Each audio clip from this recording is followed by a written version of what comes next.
What is up, folks? Welcome back to a fresh new day, a fresh new week, a fresh new beginning for a Hot Issue. ACTnow Hot Issue. What's for lunch together with me, Mio Adlan. Yes, it is the start of a new week. Monday. Hope you guys are having a productive day so far this morning and also preparing to have that break that you thoroughly deserve to grab your lunch, to grab whatever it is that you can have to recharge a bit before you start off before you continue your day back on this glorious Monday morning. Hope you guys had a great weekend previously. Harapnya weekend yang sangat bermakna untuk anda semua. You guys are able to lepak with your family, with your friends, going out seeing the sights. I see still a lot of you guys are going up to Genting Highlands, going to GPO lah, naik cable car lah, ada yang pergi Desaru lah, ada yang pergi banyak-banyak tempat. Wow, you guys really do like traveling, right? Nothing beats supporting our local tourist spots as long as you guys are taking care of yourselves, making sure that you guys follow all the SOPs, pakai pelitup muka apabila you guys kat luar, make sure ada penjarakan fizikal, and also double vaccinated. Okay, very, very important that we keep reminding you every day because we want to ensure that it is in your mind, terletak dalam kepala you all, supaya tak lupa about all of the do's and don'ts in regards of going around and about. And also talking about round and about, my friend here, as always, dia masih lagi bagi chance. Tak tahu bila dia nak keluar. Maybe he's very comfortable within his four walls kat rumah as well as in the office. Dia tak nak jalan-jalan lagi. Mungkin kita boleh tanya dia mana dia nak pergi lepas ni ataupun plan dia. Melvin Lam. Hey Melvin, what's up? I do jalan. I jalan between my walls. Within my house. Cukup, eh? That's the only size that you need to see, right? Yeah, that's the only size. I feel very comfortable with it. Yes, it's true. I see a lot of postings. A lot of places have been packed, congested, like sardines. I saw some posts from Genting Highlands, from the outdoor, from the theme park, from the lobby, and all. Oh my God, it's just like I think it's jam packed. I mean, like, anyone need a break. But then I tell you, just to share with you, a lot of people, because of the URLs on Thursday, take annual leave. And this actually extend the annual leave today, on Monday as well. So you mean to say that our current traffic in KL is not that bad this morning, Melvin? Yeah, I think a lot of people just call back the office and say, oh, I'm sick because of the long holidays, probably they're exhausted. I know. You know what? It is an actual fact, Melvin. MC. No, it is an actual fact. I just want to share with you again. Whenever you go out for a vacation, whenever you go out for a trip, you still need a vacation to recover from your vacation, Melvin. Itu standard. Itu perkara biasa. My advice for all those people out there or your friends who take long vacation, ask them to apply additional day after when they reach home. At least the company is expected, not in the pretext that I have headache, my bones are aching, all these things. That's why God created EL, emergency leave, I guess, for these people to actually, use this privilege. But again, we want to remind people out there, please do not misuse them. Jangan nak take advantage of the EL, because as much as your employer, as much as your company is giving you that trust, for you to use it, but do not abuse it. Do not menyalahgunakan, because at the end of the day, it reflects yourself. Kan nanti kau orang chop you muka, chop cuti dah lah selama ni asyik kerja daripada rumah aja kan. Bila datang office, I have lived long enough to tell when people apply long leave, I do expect the next day he would not or she would not report to work. Wow. I don't know whether that's a good thing or a bad thing, but hopefully this doesn't apply to every one of you guys. I mean, there are some people out there, but try to, have the proper culture, the proper productivity level whenever you are working, because that's what it is that needs to be done anyway. Of course, being a discipline, being a proper human being sebenarnya, when you are, responsible with your own tasks within your own company, itu sangat penting.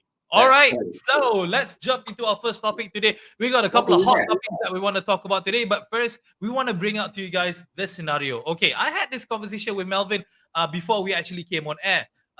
We wanted to distinguish between what are the type of differences when you look at a preschool versus a nursery. Now, my understanding, as long as I could understand it, is that a preschool ataupun kindergarten ataupun tadika adalah tempat di mana you send your kids to school, literally untuk belajar di sekolah, and usually they are between the age of 4 to 6. And whereas when you talk about nursery are people who are just leaving their children off untuk dijaga, pusat penjagaan kanak-kanak, for the parents to go to work, and then when they come back they pick up their kids. So the school, or should I say the nursery, is not responsible to be teaching them anything. And what we want to talk about today is that we want to talk about kindergarten.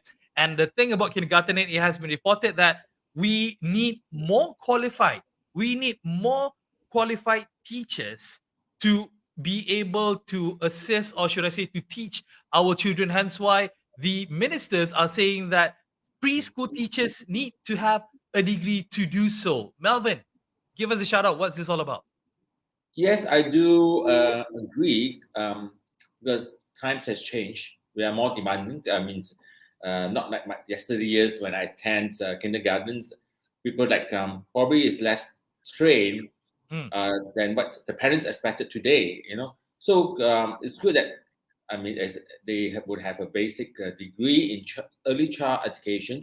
But my question is, right, in my neighborhood, there's a few kindergartens, preschool outlets, but I observe that those teachers there are very young.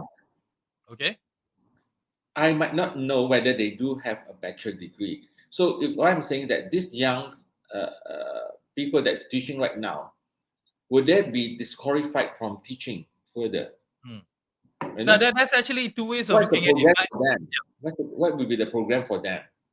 Mm-hmm.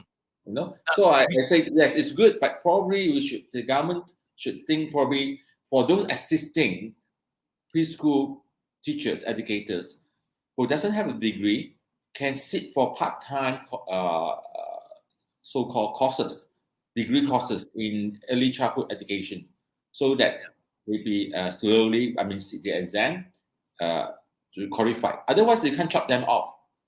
There will be a big, huge replacements. Yeah. My concern about this is because, again, I've had the pleasure to actually send my daughter to preschool, when she was between 4 to 6. Tapi just to tell people out there, children nowadays, they are so lavish. They get 3 years of preschool. Whereas zaman I dulu, I dapat setahun je. I pergi tadika 6 tahun sahaja before I nak masuk sekolah rendah. Tapi budak-budak sekarang, dia orang masuk dah jam 4 tahun, 5 tahun dengan 6 tahun. So they get 3 years. Mine is only few months. If I can remember what my mom told me, is less than 6 months, because that time happened to be May 13. The incidents. Oh, 69. May 13, 69. Yes. I just give you my actual age. Yeah. I was about to say that, actually. So the whole thing went higher, stopped. Then after that, when I continue, I enrolled on standard 1 in primary school already. Barring whatever it is. I'm a smart person, so it's the time I practice home learning, even though there's no internet yet, laptop, computer. So, you heard it here, folks. PDPR telah dilancarkan sewaktu zaman Melvin muda lagi, sangat muda lagi, belajar di rumah. But the point that I want to point out here is that because like right now, preschools, kalau you tengok kindergarten, almost setiap taman, setiap area kawasan perumahan ada at least 2 ataupun 3 preschools out there. Oh yes, my house area has at least 5 to 6. Yeah, exactly. But my concern is that because kalau you nak cikgu-cikgu ni, kalau you nak mereka yang mengajar anak-anak kecil ni, the ages between 4 to 6 ni, they can't afford them. These kindergartens cannot afford to hire these kind of teachers, because why? Having a degree as such, they would expect to get paid at a certain level. I don't know what's the starting pay of a teacher at a kindergarten school is. But imagine, kalau you dah go through degree, you dah bayar you punya education, belajar sekolah tinggi-tinggi, dah jadi graduan university, dah ada degree in child education, early child education dan sebagainya, and then you kerja dekat kindergarten, which, to be honest with you, the pay is not really that great. So this would deter actual graduates, degree holders, to actually go to kindergartens and teach at that level. Melvin, what do you think? First of all, how much you pay, your eldest, your daughter, your eldest one, is 12 years old. 12 years, 5, 6 years ago. How much you pay for that for her I paid for her 300 ringgit a month. a month? Imagine if you have 2, 3 children, and now you have a degree, you probably have to at least probably pay up 400 ringgit, at least 100 ringgit extra Yep. per pupil. Correct. So I think also, there's pros and cons. I do agree that they should have a degree, better training, on all these things, but it should not so-called the cost to pass back to the parents, because like average communities kindergartens is all for middle class, and some how much do we need to earn, because children nowadays are very demanding. Things are very expensive. You have to really, it's an investment for child educations, their futures. So this must, whatever they call it. Yep. We should also probably think of how, yes, you want them the degree. Probably you should also have a budget to subsidize.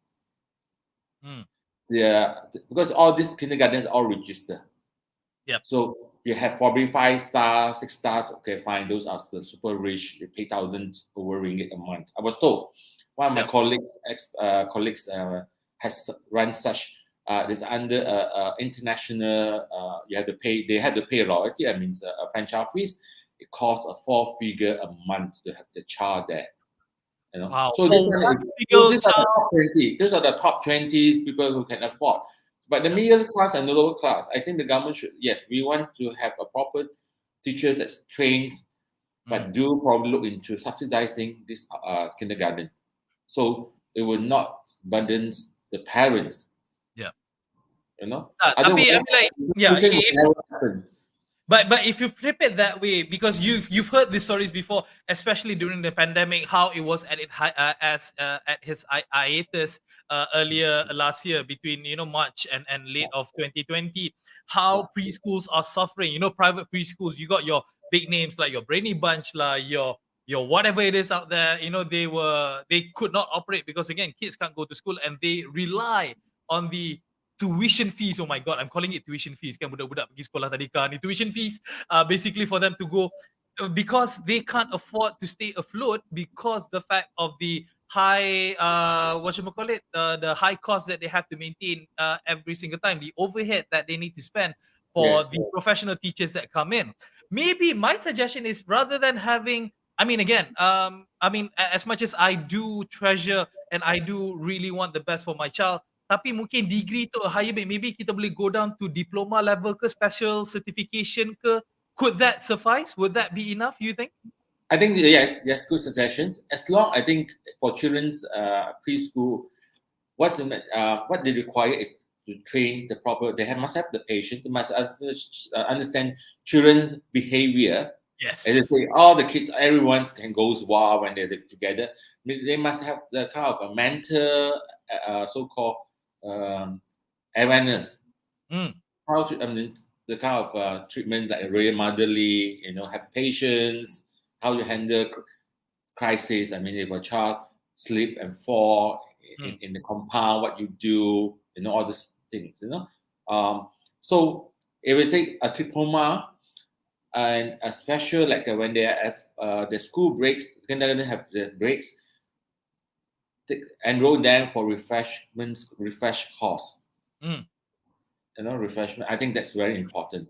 It's not just having a degree and then you can actually have the degree for the whole life. So on and off, government should have introduce courses, on during the school breaks. Correct. So at least it will keep the the educators, the sisters ataupun cikgu-cikgu yang dekat sekolah tadika ni, to keep them on their toes. You have to go for a refresher course every year or every 2 years for them to renew their license, so to speak, for them to be able to actually work at the kindergarten. And of course, with the help from the government as well, if they can actually cater to these people, making sure that they can afford it. First of all, they can afford to take these exams. They can afford to take these courses. As long as they're able to do so, I think it would move such in a much better way, so that it doesn't burden both the kindergartens as well as the parents themselves. Like you said, imagine kalau you ada 3 anak yang lebih kurang age yang sama, you nak hantar in 1 year. So you're talking about an investment for about 1,000 ringgit sebulan. Itu untuk Sebulan. kelas M40 dengan B40. That could be so much already, okay? Campur dengan bil internet dah 500, bil kereta dah 1,200, bil rent house dah 1,500 and so on. So it's going to be a lot of money that needs to be spent by the It is. parents. Now things are getting very expensive. Even fish is getting very expensive. That's our next topic. Right. Exactly correct. So what we want to say here to all the teachers out there who are planning to teach at the primary school, maybe you guys can actually, kemukakan cadangan lain, together with your respective parties kepada agency yang betul-betul from the people from Kemas or whoever it is, try to table this out and try to make it a fair win-win situation, not just win for you as educators, but also to the parents as well. Because again, parents kasu. Parents kasu kalau dia nak bayar kindergarten 1,000 sebulan macam tempat Melvin tu, by all means, go ahead. But we're talking about... No. Why is my area pay only 100 ringgit? This is the area I stay. Education tidak boleh dijual beli semudah itu. Okay, it's very important. But what we're trying to say is that, people who are, in the 20%, the top 20%, they can afford it. Please, by all means, send them through. It's fine. But we need to think about the others. The majority of the other Malaysians who are, feeling the pinch, who need to send their children to a proper education. So at least you can have a proper arrangement to that moving forward, because at the end of the day, it's all about the kids. It's all about making sure that they get the best out of everything moving forward. Okay, enough about the first topic. Kita dah cover dah. Now we want to go into the second topic. Tapi sebelum kita cover second topic, nak bagi teaser on what that we're going to be talking about. And this particular video, please do enjoy.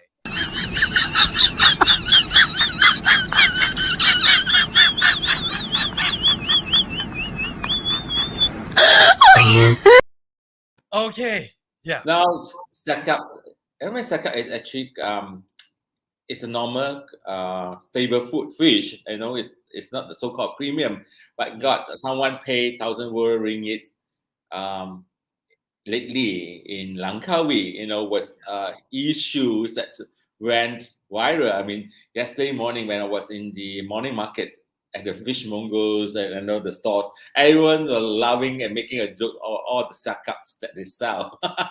Yeah. So what Melvin has just told us just now, I mean, just to give you guys a bit of a refresher of what happened over the weekend, actually, there has been this news coming out from the island of Langkawi, Pulau Langkawi, Pulau Peranginan yang cantik, yang indah, lagi beautiful, with great food and whatnot. Someone has actually posted online in saying that saya dipaksa bayar bil selepas makan siakap bernilai lebih daripada 1,100 ringgit, and it went viral. It went crazy.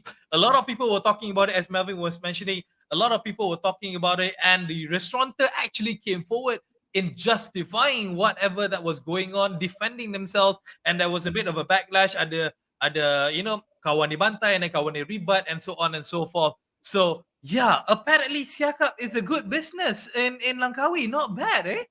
Yeah, I think it's now the dish that you must have when you visit Langkawi.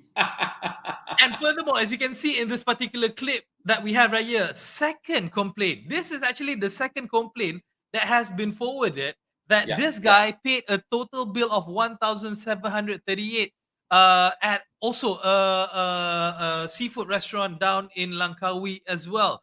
Now, this, it has been reported, but I would assume ini bukan 2 orang makan lah, Melvin, kan? Ini definitely lebih daripada 2 orang makan, kan? You see, the ones that was charged a total bill of 1,800 ringgit. There's a group of 7 of them, right? Group of 7, and they dine at these floating restaurants. Well, to keep a restaurant floating, there's also a cost to it. Yep. All right. Yelah, it's on the solid ground. They give you a float. You enjoying the nature of water. You eat, and probably after receiving the bill of 1,800, I wonder they throw out or not. Itulah, I've asked a few sources. I've asked my dad, I've asked a few of my friends. In this kind of fish, there are 2 types of it. Satu, ikan siakap that is diternak, or should I say, memang dibela. People actually use it Farm. for. I mean, like they farm it. They farm the They fish farm it, yes. purposely, to serve people for food and everything. And others, yeah, macam that has been clarified by this restaurant is that these are wild siakap that has been caught Yes. fresh from the sea, properly, memerlukan nelayan yang macam you tengok dekat TV kalau you tak pernah tengok how nelayan actually works.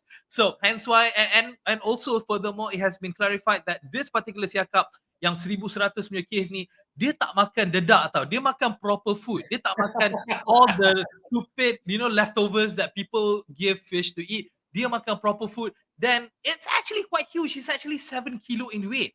And the restaurateur, to defend, has repeatedly mentioned this to the patron in saying that ikan ni mahal. Ikan ni mahal. Ikan ni mahal. But the patron said, saya nak juga, saya tak kisah. And then this happened, Melvin. So it was just Gaius for the second. Okay, whatever, I take it. First of all, which is true, your dad says it's true. You must farm culture seafood compared to the wild is double the price or triple the price. Yeah. But when you eat, the textures are definitely different.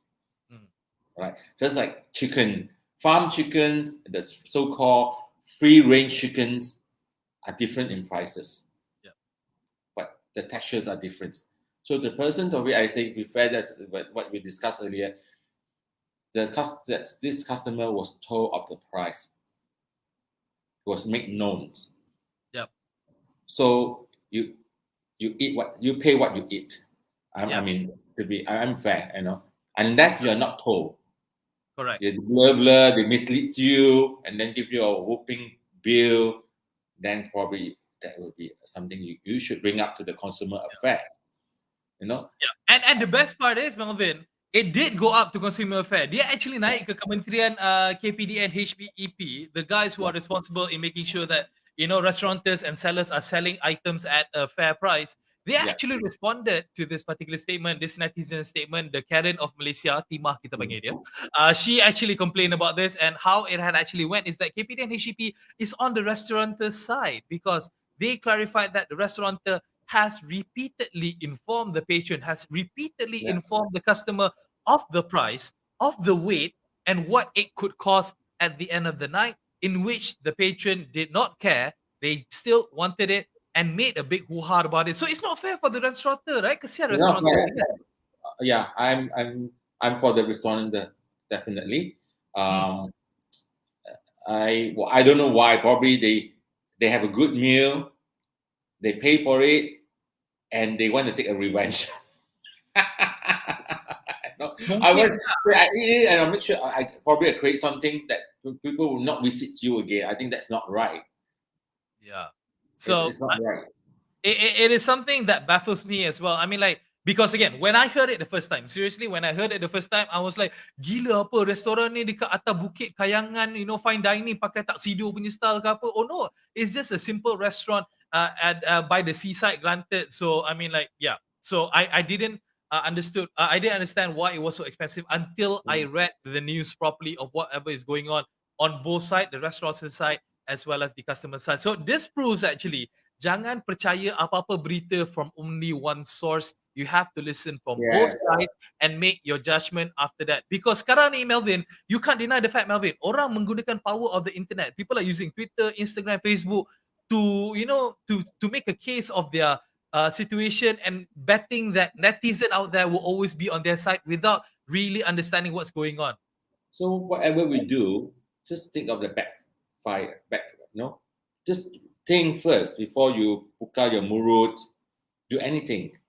Yeah, it will backfire you. Just like this is a side track. Remember our Karen last week? Yeah, and she actually came up posting in her social media saying that we should be free to do whatever we want and all these things, and she had been reciting in Malaysia for 20 years. Yeah, with her family. I saw that post. Yes, if you are in Malaysia for 20 years, you should know the culture of Malaysia, how we run the country, what we expected as a Malaysians or our friends who stay in Malaysia, So before you do anything, please make sure that you are right. Otherwise, you don't do it because you Yeah. get a bad name. You'll be actually the one that get in trouble, criticized. You know? Yeah. So I mean, like to end this topic, just to give a bit of a an idea, or should I say advice Yeah. for people who are out there. Anywhere that you go, you nak pergi restoran 5 bintang ke, you nak pergi makan mamak tepi jalan ke, if I mean, like the first thing that you should know is that what are you ordering and how much the thing is Yes. before you place your order. Okay? Yeah. If There you was think that places. you're able to pay, then order lah. As easy There as were that. places in Penang. The udang gala, the nasi padang, the famous one. I mean, udang gala is not cheap. You know, Yep, correct. it can come up just as a normal piece, 40, 50 ringgit, one Correct. prawn, easily. The big one could cost you more than that. So that was also an incident. It just remind me. I think 3 years ago it came up. Someone said, "Oh, I went to the restaurant's nasi padang and came up this kind of the bill came out so much, but hey, you order so much, so big udang gala, you know." I was a witness where I brought a foreigner friend of mine who literally had a plate full of everything, and Yeah. his plate alone was about $90. Untuk Wow. makan tengah hari ya dekat Line Clear, nasi kandar Line Clear dekat Penang tu. I mean, granted he had ketam, he had udang, he had ayam or whatever it is, you name it, like he had it on his plate. But he understood because he ordered all those kind of things. My bill came to about maybe what 15 ringgit, 18 ringgit. I mean, like as what I expected. His bill came Yeah. to about 90 ringgit because of the things that he had. But he knew what he was getting into. He knew what he was paying for. So hence why Probably he just some paid English hands. Yeah, you convert to euro. Probably you just buy a Big Mac. Perhaps, maybe. So again, nasihat kepada orang before you guys nak go out lunch later, please ask the restaurateur, tanya waiter tu, ini berapa harga? Roti sekeping berapa Yes. harga? Kopi satu berapa harga? Ask first. And if you're not happy with the price, you can leave the store. Fine, tak apa. You can leave the store and don't go there. It's fine. But if you still want to dine there knowing that the prices are high, don't go on Twitter or Facebook or Instagram and start complaining about it on how much the things are. As simple as that. God didn't make just one kedai. A lot of kedais out there, a lot of restaurants out there for you to choose. So choose Probably wisely. that kedai is Michelin star. Maybe, I don't know. Gordon Ramsay behind the kedai. I don't know why. Or London Okay, star. exactly. So we are almost at the end of the show, but we do want to bring another topic that we want to highlight to people. A very, very important thing that we want to shift your attention to. It is that this is happening, and it has been reported that clinics out there are doing very irresponsible things. That they are selling vaccinated status without COVID shots at a price of just 1,600 ringgit. In a short, sweet word, Melvin, how serious is this? It's serious. If they don't do they have one average one per day. They have close to 50,000 ringgits income just for that status.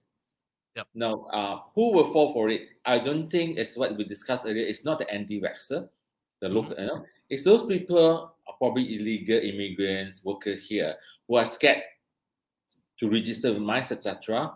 Because as what we have discussed earlier, these people say, okay, I pay 1,600, probably I earn back in a month's time, but I can stay here for another year or two, and I can go everywhere since there's a status it's a proper status is there recorded. But this is a bad practice. I'm very shame. I mean, I feel very shame if our local doctors, our own doctors, practice such. Because that is a medical field. You should be everyone respect doctors, and you practice such things. Yep, correct. I mean, just for the sake of profit, as what we have repeatedly talking on the show. I mean, like not because of profit that you want to jeopardize other people's lives. Because literally, when you talk about these kind of vaccination status without being vaccinated, you are jeopardizing the millions and millions of Malaysians out there. Because as we know, COVID-19, they don't just infect one, they infect an array of people. From one, they can jump up to 10, and 10 can become 100, 100 can become a million, and we're not even exaggerating. It has happened before. So please, doctors out there who are thinking about doing such thing, please don't do it. It's I would recommend to the government, if the doctor is caught doing that, just pull back the license. Yeah. Without a doubt. Just make sure they can't practice for the whole life. Yeah, at least in Malaysia. Yeah, at least in Malaysia. I mean, if you want to do this in other countries, by all means, but don't do it in Malaysia. No, it's so bad because everything do in other country, it will come back to us as well Actually, eventually. susah juga lah kan, because again, COVID is like that. Oh, it's always coming back to us in one way, shape, or form. That Yeah, is, visa free. Free to yeah, travel. very okay, insightful, definitely All right. interesting topic that we have for this Monday. We'll see you back again on tomorrow, Tuesday. Yes, definitely. So Alright. we will have watch out what you eat for lunch today and ask Oh, how yes. much we're going to charge you for lunch. I nak bawa I punya penimbang terus. I nak bawa penimbang I pergi kedai so that I boleh No. timbang sendiri. Your daughter will ask you that how much you're going to charge me for today's lunch. Okay, don't want to go to that. All right, Melvin, see you tomorrow. Okay, see you tomorrow. Yeah, Ciao. okay, ciao. All right, guys, that was Melvin together with myself talking about everything that's hot and current, whatever that's happening in Malaysia right now. Hope you guys enjoyed this particular episode. Make sure you guys, don't forget to watch us again. We are here every single weekday, Monday to Friday, from 12 p.m. on our platforms. Okay, so make sure you guys give us a like, share this video, and do leave us a comment down there because we do want to hear from you guys often. All right, see you guys soon. See you guys tomorrow. You're done here signing out. Take care now. Happy Monday. Bye.